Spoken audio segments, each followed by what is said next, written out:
Many of us have used the phrase train wreck to describe something that was a real mess, a disaster, or even a failure.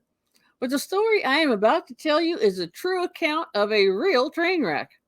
It is the story of two trains that were intentionally run into one another, head on, purely for entertainment.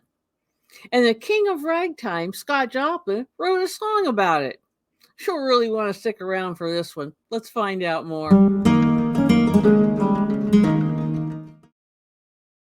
Greetings, everyone. I'm Gail Macinda with History Heights, and I'm so glad you are here with me to hear the true story about one man's wild idea and how it went wrong, or not so wrong, depending on your perspective. The story takes place in September of 1896 between Waco, Texas, and a small town nearby called West. There was a man named William George Crush who worked for the Missouri, Kansas, Texas Railroad Company in middle management as a general passenger agent. Crush, whose friends called him Billy, began his career in the Denison, Texas station, but later moved to the Dallas office. One of his responsibilities was to figure out ways to increase ridership on the railroad. Given that the nation was in an economic depression at that time, his job was a challenging one. The Missouri, Kansas, and Texas Railroad was most often simply called the Katy.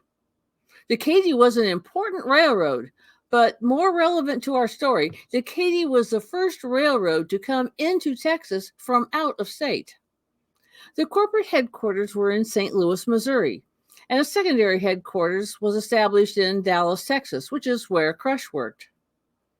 Crush was a natural promoter and felt that a big publicity stunt would help draw attention to the Katy.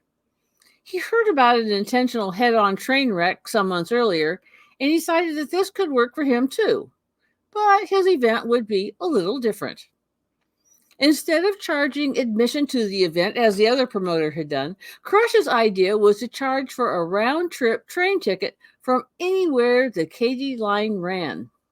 But once you were at the event site, admission was free. His plan was to take two old locomotives and run them into each other, a head-on collision at full steam. One engineer came forward and raised questions about the safety of such a stunt. He was concerned that the boilers would explode. And although the bosses listened, they decided to go ahead with the plan. Crush traveled up and down the Katy line looking for a place to host the event and eventually decided on the place about 13 miles north of Waco, where the land formed a slight natural amphitheater. He decided to build a new town for the occasion, and he called it Crush. Clever, huh? Crush brought in about 500 railroad workers to build his town. Extra train track, a depot, shelters, places for vendors, a grandstand, a telegraph office. Even pipelines were laid to distribute tank cars or artesian water. The entire town had a carnival atmosphere with games, food stands, medicine shows, even sideshows. A Ringling Brothers circus tent added to the festivities. In case you're wondering, no photos of the town of Crush are known to exist. Crush hired a photographer and a filmmaker to document the crash and had special stands built for them as well as for reporters. You will see the images from Waco photographer Jervis Dean, and there are certainly a lot of newspaper accounts of the event, but for an unknown reason, the film either didn't happen or was lost. The two engines used that day were from the rolling stock at the Denison, Texas Division Station. They were 1869 Baldwin locomotives, and there had been many technical advantages since they were built. The Katy crew got them running and painted them in very flashy colors, one red and the other one green. The two trains took their final run through the Katy line to drum up interest in the spectacle. The event was on a Tuesday, but even so, the crowd was estimated from 30,000 to 50,000. Let's think about this. At that time, the two largest cities in Texas were Dallas and Houston, and each of them was somewhere around 40,000 in population. While there's no way to know the exact population of Dallas and Houston on that specific day, and we don't know exactly how many people were in Crush for the event, for that one day, September 15th, 1896, Crush, Texas, might have been the largest city in the entire state of Texas. Crush was riding around the town on a white horse. The crash was scheduled to begin at 4 p.m., but Crush insisted that the spectators were at least 200 yards away from the track. But they kept resisting being moved back that far. Let's make note of the fact that the photographers and reporters were allowed to be just 100 yards back. By about 5 p.m., with the crowds finally pushed back to the distance believed to be safe, Crush gave the signal for the engineers to begin. Here are some excerpts from a first-hand account of Matt Thrash, a reporter from Selma, Alabama Times.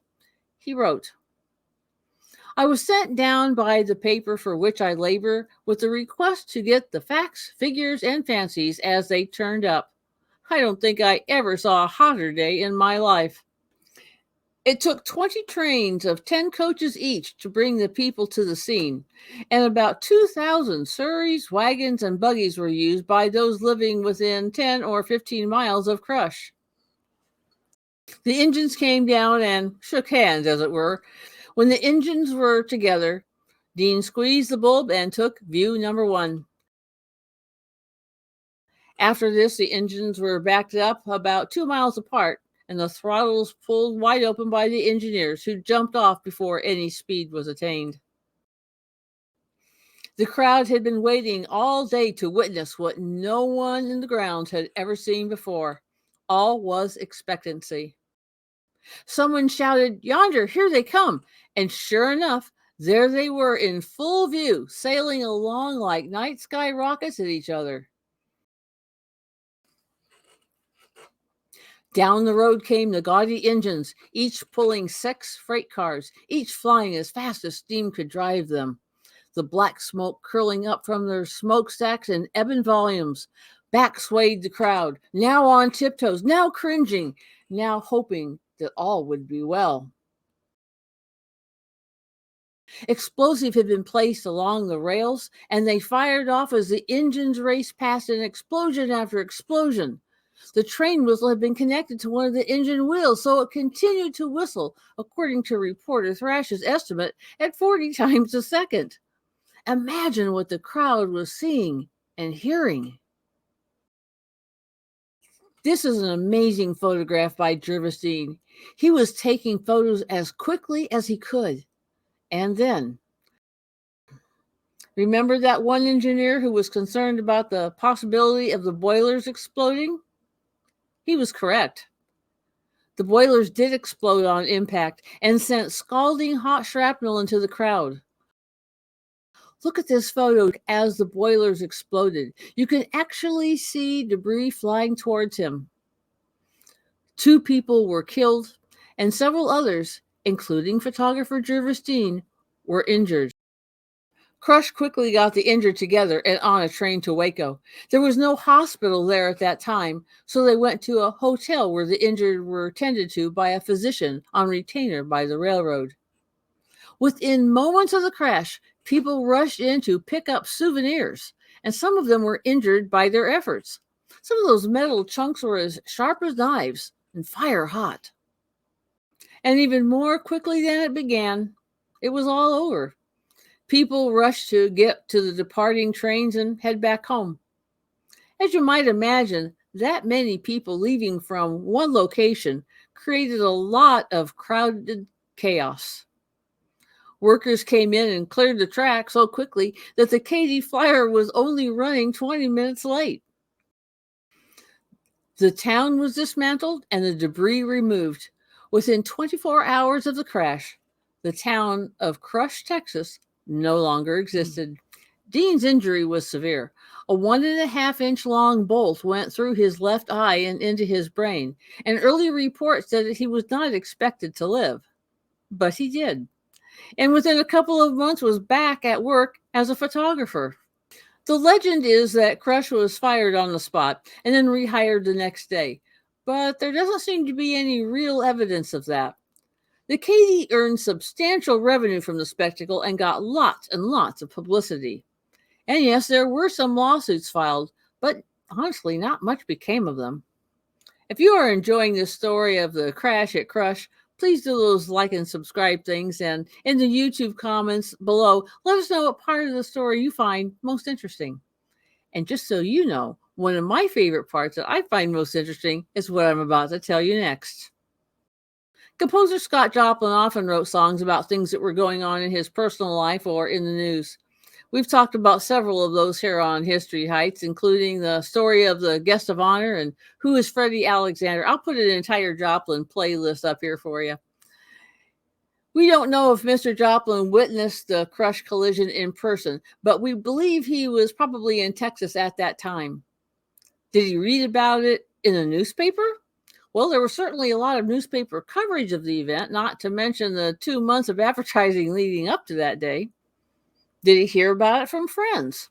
This is another really good possibility because he had friends who worked for the Katy Railroad, including Henry Jackson, who was a porter for the Katy.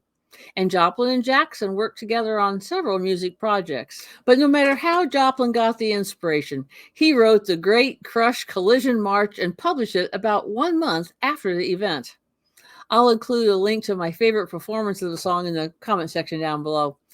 This song is a lot of fun to play, and Joplin even included directions for sound effects for the trains. As you listen to it, see how Joplin told the story through his music, from the carnival atmosphere at the beginning of the day, all the way through to the train whistles and the crash, and how people just went back to their everyday lives. It's a great piece of musical storytelling. But as with all of our stories, we can learn from the past, but we do not live there.